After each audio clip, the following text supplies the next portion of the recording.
All right. Hello, everyone. Welcome to, I believe, session 6 of Product University. I am so excited to chat with y'all. Today is a much more casual discussion. We are just going through a couple of questions that y'all have sent me and just getting down to some answers that I know you all will enjoy. So without further ado, I'm going to get into sharing my screen.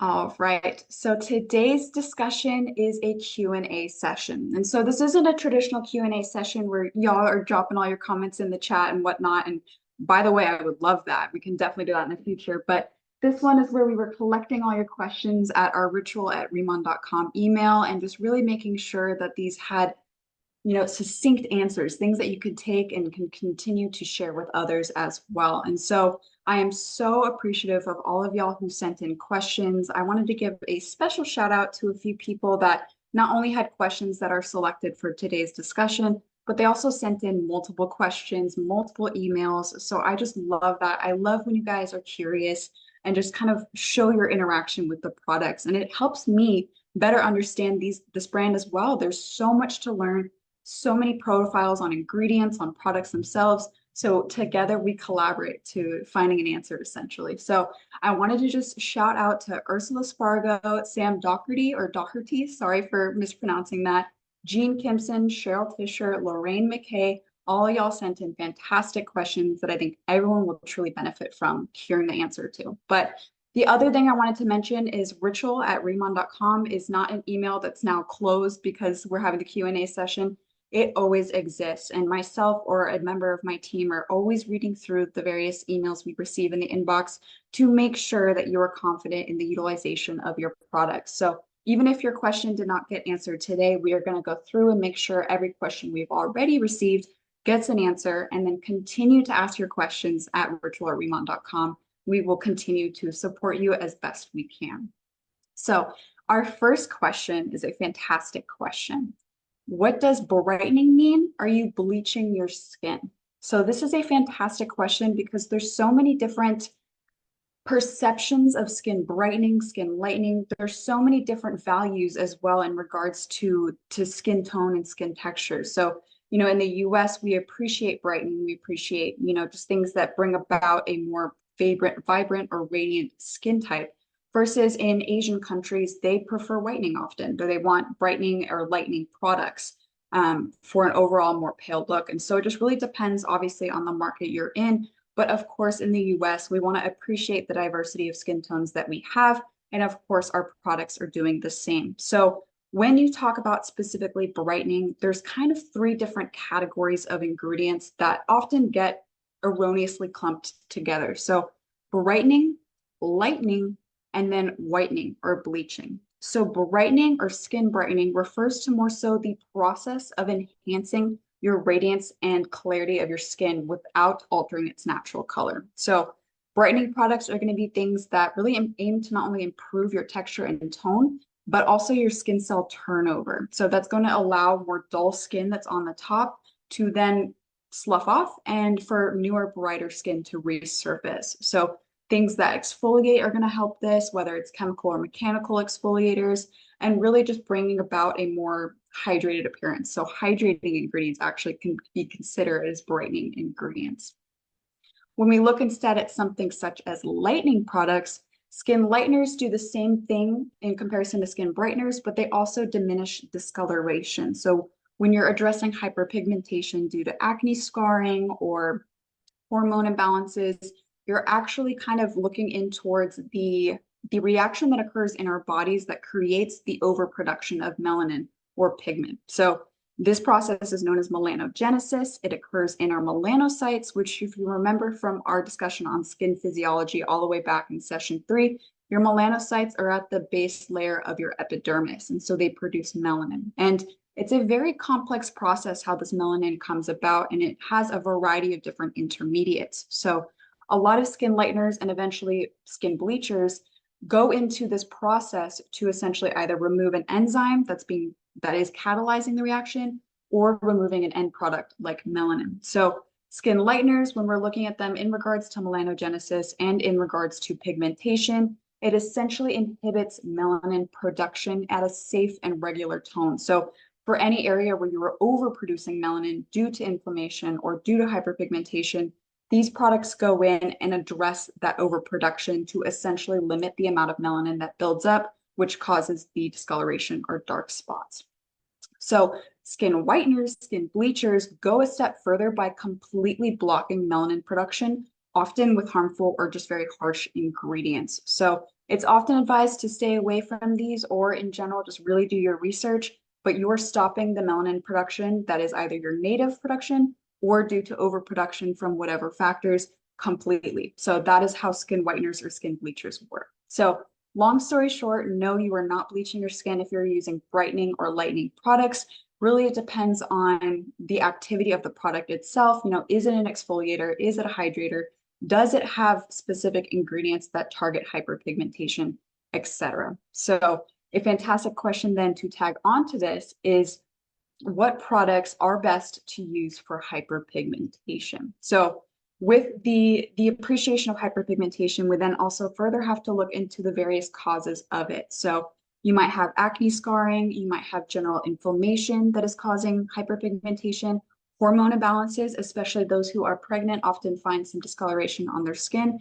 And then of course, UV damage or overexposure to the skin can cause photo damaging that directly correlates to darkening of the skin. So with our last discussion, with that last question, there's a couple of different ways to address your hyperpigmentation. For example, incorporating more exfoliating, either mechanical or chemical exfoliants into your routine will begin to bring that dark spot to the surface and eventually slough off and essentially remove the pigmentation. And then you also have ingredients that go deeper into the skin and address the melanogenesis pathway to inhibit the overproduction of melanin. So if we're looking for, exfoliation, of course, it's going to be things that are like sugar scrubs, salt scrubs, even those scrubs that have, little nutshells in them, although they are a little bit harsher for the skin. So something like our active cleanup powder, that is a fantastic way to exfoliate. We have chemical exfoliation in that nature. We are using enzymes to remove dead skin cells and to help the cell turnover process occur. Or you can have things like vitamin C or other acids like azelaic acid or ferulic acid to encourage the skin cell turnover. Furthermore, we can look at various antioxidants as well, which essentially deplete, I want to say delete, but they essentially bind to oxidative species that are created and formed in our skin, which often cause inflammation and which are often a byproduct from being exposed to UV rays. And so in this instance, using antioxidants like niacinamide, like Byungpool, which is a fantastic antioxidant, can really help decrease the presence of oxidative species in our skin to decrease the possibility of melanin overproduction. So in regards to products then, anything with Byungpool or niacinamide is fantastic. And reminder that on Riman.com, we actually have an ingredient encyclopedia that you can go through. So if you go to Riman.com, you click Explore in the top right corner, click Explore again, and then Ingredients. It will show you all the ingredients we have and what products have those ingredients. So specifically for Byungpool or niacinamide, it's well used throughout the line. So your booster, your serum, your active cream EX, the biotin products, all of these things are going to provide antioxidants to potentially essentially benefit your hyperpigmentation. And then, of course, if we look towards something like the Radiant Sun 100 line that is more targeted toward things like hyperpigmentation, we have proprietary complexes that involve ingredients as well as vitamins to really just help your skin's health and vitality, as well as the skin cell turnover process. So things like our Vita complex, as well as our RK Snowflake, both of these things are going to brighten the skin either because of the encouragement of your skin cell turnover or because the active themselves is actually going in and addressing your melanocytes and your melanogenic pathway. So that's really all it is to hyperpigmentation, to what products. And again, I invite you to explore our ingredient dictionary to find out some of the activities for yourself. All right. Now, this next question is awesome. I get this question quite a lot. So what does FDA approval mean and what products need it? So it's super important to understand that here in the US, the FDA does regulate products or cosmetics via the FD&C Act. So it's the Food, Drug, and Cosmetics Act, as well as the FPLA Act. So this is the Fair Packaging and Labeling Act. However, they do not administer approvals or documentation for cosmetics to go on the market. So the FD&C Act and the FPLA Act just make sure that products are marketed with responsible claims and to ensure that there's no misuse or confusion about the labeling of the product. But it is ultimately up to the manufacturer and then to the brand itself to, display morality and responsibility by ensuring not only the safety of their own products, but the correct labeling and claims to their products. So of course, that is something that Riman prioritized. So not only do we utilize an FDA-approved manufacturer that follows good manufacturing practice or GMP practices, but also has OTC certification, which means they are allowed to produce OTC products, etc. And then we, of course, submit various tests for safety and efficacy for our products. What's really important to note, though, is that the FDA does regulate or has a greater attention to OTC products. So those OTC products are going to have specific active claims that need to be backed by an OTC monographed drug. So for example, if you have a shampoo that promotes hair growth or reduction of hair loss, it needs to have an OTC monographed drug within it at a specific concentration, such as minoxidil. So another fantastic example of this is sunscreen. In the US, the FDA regulates various sunscreens and approves only a small amount of filters to use in formula. I believe there's about 13 filters and then 2 mineral filters that you can use here in the US. So for a product to claim that it protects you from the sun, it has to contain one of these monographed filters. And so with that being said, especially with our sunscreen, this is listed and this is something that you can view. I believe it's dailymed.com, and then there's a specific code to pull up the Aqua Protection sunscreen. So if any of y'all are curious about that, I am happy to share the specific code and link. Just feel free to email ritual@remont.com. So all of this being said, some things are going to change. So the FDA essentially suggested an act in 2022 that later was put into effect last year, and that is the MOCRA Act, or Modernization of Cosmetic Regulation Act. So through this act, the FDA has a little bit more control specifically over the safety regulations of products. So it requires various different pieces of paperwork. The manufacturer itself has to be FDA registered, and then the products themselves also have to be submitted submitted with their safety testing. So as we continue to develop and to embrace regulation expectations here in the US, I'm not sure if this is something that's visible to the customer side of it, or if it's something that is just purely between the FDA and a brand. But just know we are always abiding by whatever FDA guidelines are provided to us as a cosmetics and skincare brand. All right. Next. So Deep Talk Plus. Why should it be taken before breakfast and after dinner? Does the timing matter? All right, I love this question. Deep Talk Plus is my favorite product, as I'm sure I've said quite a lot now. And it's really unique in the sense that I think it is kind of dependent on each person and on their digestive habits. So for myself personally, I only take 1 packet a day. I take it after dinner, and that's sufficient for me to get the regulation that I need.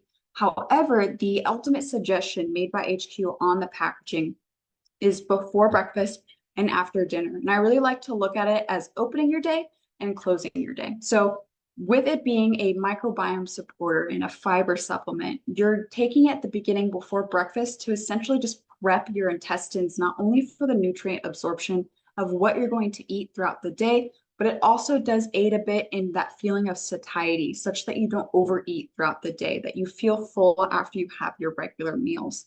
Versus when you take it after dinner, that's the cap of your day. So this is when it really comes in to not only detoxify from your previous eating habits, but it also allows your body to start its business and start, digesting all the things that you've consumed throughout the day, such that when you wake up, all that stuff has been successfully digested. So that is the ultimate reasoning for why we suggest before breakfast and after dinner. But at the same time, I highly recommend y'all just play around with this, see what's comfortable for you, and really decide for yourself your ultimate consumption technique, because I know that I found so much satisfaction with my personal experience. And on the line of lightening, then I also got a question about the beauty collagen ampules. So can you refrigerate them, and can you take too much? So yes, you can refrigerate them. The storage conditions are that you just keep it at room temperature in a darker area, so not in direct sunlight. So if it just improves your experience with them, to refrigerate them, especially if you're not adding it to ice cold water or whatnot, go for it. But the only thing to mention then is that some of the ingredients in the ampule may possibly sediment out. And so that just means that you're going to have the liquid in the ampule, but you might have some sediment at the bottom of various ingredients. And that's okay. You're consuming the whole thing still.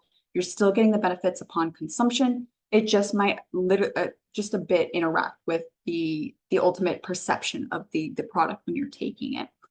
Can you take too much? So this is a great question because I know some people that take a couple a day, especially if you're talking about it and you keep taking them. Ultimately, there's not a huge concern for taking too much. Collagen itself is a protein, and then if you are taking enough that your body cannot essentially accommodate how much it has, it's just going to pass through as waste. So HQ obviously tested the benefits on it and found that the greatest recommendation is for single ampule a day. So I do suggest you stay with that use level just to maintain not only the benefits, but to not waste the product. But it will not essentially hurt you if you take more than one, but don't be taking 10 or anything like that. By that time, I can't claim if anything will happen, but yeah, 1 or 2 is fine for y'all to take. All right. Okay, another good question. All these are great questions. That's why they're in the presentation. Why don't the coverage products have SPF? Can you mix the sunscreen and Daily Aqua BB? And the reason I love this question is it's something that I asked myself when I first started with Riman and I received all the products and the BB cream and the luster cushion. And I, as an American, am so used to having BB or CC creams with an SPF. That's just something that I always understood. So I was interested why we didn't have an SPF in our BB cream. And there's 2 main reasons why. The first and probably the greatest is formulation compatibility. So when you are formulating, there are 2 different categories of filters you can use. You can have mineral filters, of which there are only 2, and then chemical filters. So the mineral filters are going to be titanium dioxide and zinc oxide. And both of these are powders, they're minerals. So oftentimes they're either pre-dispersed in a mix of something by a supplier, or they have to be dispersed in formula by the formulator. So this makes it a little bit difficult because if you are incorporating a pre-dispersed mineral, then you're going to obviously have to account for that extra ingredient that is dispersing the titanium or the zinc. And then of course, if you are dispersing it yourself in your formulation, you have to make sure there is 0 clumping in formula and that there's essentially an even spread of the product upon application. So it really restricts the variability of other ingredients you can use, other emollients, other thickeners, especially because these filters and these minerals do kind of slightly alter the pH of a formula. They alter the charge of a formula. So certain things can actually, if you added a filter, it could break the entire formula and it just becomes water, etc. So it's very careful how formulations with SPF are created. You're also restricted to specific formulation types. I won't get too much into detail on that, but the emulsions that you're enjoying, such as lotions or shampoos and conditioners, have different formulation capacities in regards to if the water is added before the oil after the water, and then they're emulsified. All of this is actually taken into account when creating formula. So the biggest then in that case is that we wanted to focus on the sensory aesthetic and the other active ingredients in the BB cream and in the 4D luster cushion over the potential for SPF, which would restrict us in our formulations. The second thing, however, of course, is Riman at its root is an opportunity for you to create your own ritual. And so if we were to create an SPF coverage hybrid product, sometimes this would limit an individual in their creation of their ultimate ritual. If someone is allergic to sunscreens or they have a coverage product that they prefer, which is totally fine, essentially using something that has both SPF and coverage or tint might hinder their ability to kind of think outside the box and to create what they want for their skin. So we really wanted to look towards the ability to layer things, to enjoy multiple different benefits and multiple different products on your day-to-day. So absolutely you can mix the sunscreen in the Daily Aqua BB. This is something that we even suggest on our flip chart, but it's a great way to not only get a more fine tint on your skin if you're looking for a lighter coverage, but then of course to get some of the SPF benefits. But just make sure you're adding enough SPF to get the protection that you're needed. I believe it's enough to cover or what's it called? It's about a quarter-sized amount. That might be too big. Like a nickel-sized amount of sunscreen is sufficient to cover your entire face. So the answer is yes, absolutely. Go ahead and combine your products, but we just kept them separate to allow people to modulate as they desire. Right. Another question that is so often asked is purging possible with the skincare products? So as I'm sure y'all know, purging is a side effect of starting a new skincare product or routine in which skin cell turnover rate is sped up. So because of this, new cells that, were deeper essentially in the skin start coming up and bringing with them pre-existing blockages such as comedones, pimples, pustules, even dark spots. So purging is most often noticed with harsher actives, like retinoids, for example, is a great example of when purging occurs. Or people who are on really harsh topical acne medications might have their acne get worse before it gets better. That's not to say, however, that it isn't possible for a gentle line like Riman, especially with the Dermatology EX or Radiant Sun 100 line. If your skin was previously compromised, either in its hydration balance or in its cell turnover such that it was a delayed cell turnover. It was taking longer than normal because your skin was lacking some content, be it hydration or moisturization. Then the sudden increase of hydration and moisturization because of your utilization of the Riman products might have some purging occur because it's kicking your skin cell cycle back into gear and you're bringing older blockages to the surface. That being said, if you experience any issues, be it inflammation, spots or breakouts after 4 weeks of treatment, which is considered a full skin cell cycle, that's when you might be experiencing, perhaps an allergic reaction, or there's another step within your routine that is lacking. Perhaps you are over cleansing and you've disrupted your barrier, or you need to incorporate another product. So with that being said, if you do experience things like that after that 4 weeks, please feel free to reach out again at ritual@riman.com, and we'll make sure to work with you to find hopefully an answer for your concerns. All right, this was an interesting question, but I got asked multiple times, so that's why I included it. Can the skincare products react with chlorine? And the second question was someone that actually was going to, I believe it was water aerobics twice a week, and they were using the products beforehand and wanted to see if that, if that was reacting at all with the chlorine. So chlorine, of course, is a chemical. It's extremely drying of the skin, and it's able essentially to strip the skin and hair of your natural oils. So its pH level is around 7 to 8, which puts our skin in an alkaline state, which causes that dryness, itchiness, and irritation. And it can especially exacerbate eczema. Oh my gosh, eczema. So that being said, then, what I find best, especially as a pre-swim routine, and what experts also suggest, is making sure that your hair and your face or your body is covered with an oil-based product. So if you are applying your skincare routine and then getting into the pool, more likely than not, it's going to wash off, especially with the Riman routine, especially with Dermatology EX. That's a very water-rich formula. And so water loves water. It's just going to be attracted to the body of water that you're in.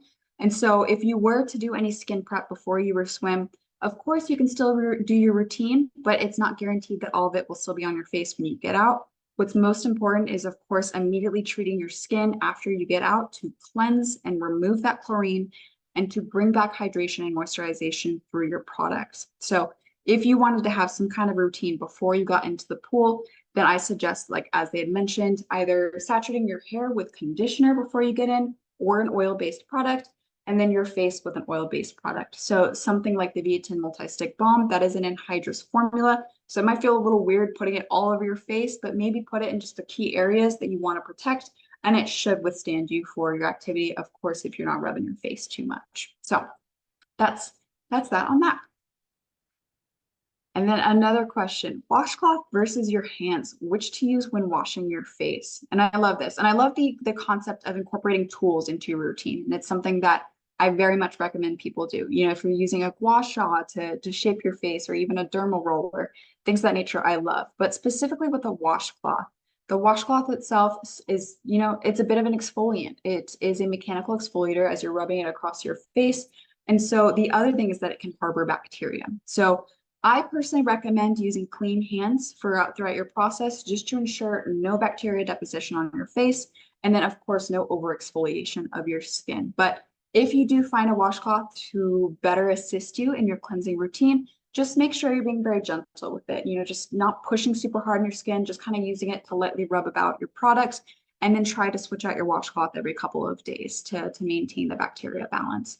But other questions, in terms of using cotton pads or cotton balls to apply your toners and all that good stuff, everything is open to you, what's more comfortable for you. For example, I often get the question about the cotton pads, and I always suggest to put the toner, whether it's, the Radiant Sun or it's the serum as well. I actually put it in my hand or directly on my face to actually minimize the absorption or loss of product that occurs when you're applying it to a cotton product, which is going to absorb some of your formula. So things of that nature is entirely up to you and your comfort with your routine, but we each have our own opinions on it, so to speak.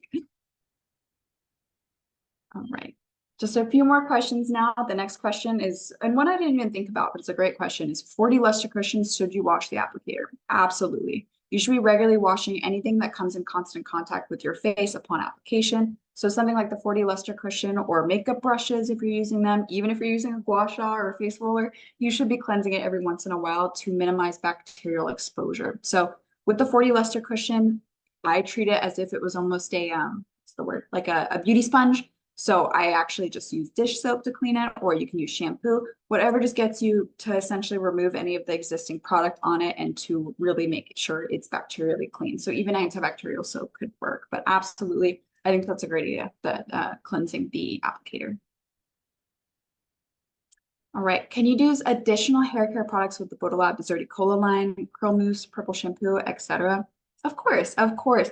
So we love the Bodolab hair care line because that Deserty Cola, that nettle extract, the camellia is so beautiful for so many different hair types, because at the base, we are looking at the health of the scalp, which your hair then, of course, grows from. So as long as your scalp is healthy, your hair is healthy. And then with that finishing product, with that oil serum, you are getting that nourishment and that refinement of your curl pattern or of your hair if it's straight, whatever it may be. But we understand, especially with curly hair, there's a lot that goes into maintaining that hair type. And so we respect that entirely and encourage you to still use your curl mousses, curl creams, your curly girl method in general, whatever makes you comfortable with your hair. But just know that Bodolab is there to support your hair health, as well as to bring that shine and that repair to your strands, especially damaged strands. So a lot of people that don't have as curly hair, you can entirely have a routine with just those 3 products, especially with that hair oil serum, because it does so many different things to finish off your hair care routine. It not only adds shine, but it reduces frizz, increases volume, adds heat protection, and just makes your hair look almost styled, even if you had just air dried it. But absolutely, you can use other products. We are not here to say you only have to do Riman, but we just suggest, of course, to use ours to keep succinct with the benefits that they offer. And then another question that kind of tags to this is, someone had asked me how the Deserty Cola line is going to affect the growth of their hair. So of course, just as the natural passage of your hair follicles, they're constantly shedding hair, they're constantly growing new hair. The Deserty Cola line will not affect your hair in the sense that it'll suddenly grow straight. Your hair follicle is at a slight angle, which causes the curl to occur, versus someone with straight hair like myself, the follicle is pretty much straight up from the skin. So the loliolide, which is that metabolite in Deserty Cola, is not going to change the angle of your follicle. So that's that on curly hair and Bodolab. All right, last and final question. Radiant Sun 100 versus Insulderm. When do you use the lines, and what skin type is best for each skin? I don't know, or each line. I don't know if y'all were reading my mind, but this question was such a good question and something I get so often that it's actually next week's topic. So that is all for this week on the Q&A. Next week's topic is on Radiant Sun 100 versus Insulderm, what the different lines are offering, the different sensory experiences, what to suggest to someone depending on their skin type, and then of course, what are some of the main ingredients that are highlighted that are doing the activities for each line. So next week's going to be a great one. Session 7, we only have 2 more sessions left, but thank you so much for listening to me essentially read a bunch of questions and then answer the questions. I wish I could be talking to y'all and hearing your questions and giving answers, and that'll of course come in due time. But for today, I hope I was able to provide some clarity on something that you may have been wondering. But I will see you all next Wednesday. Thanks for joining.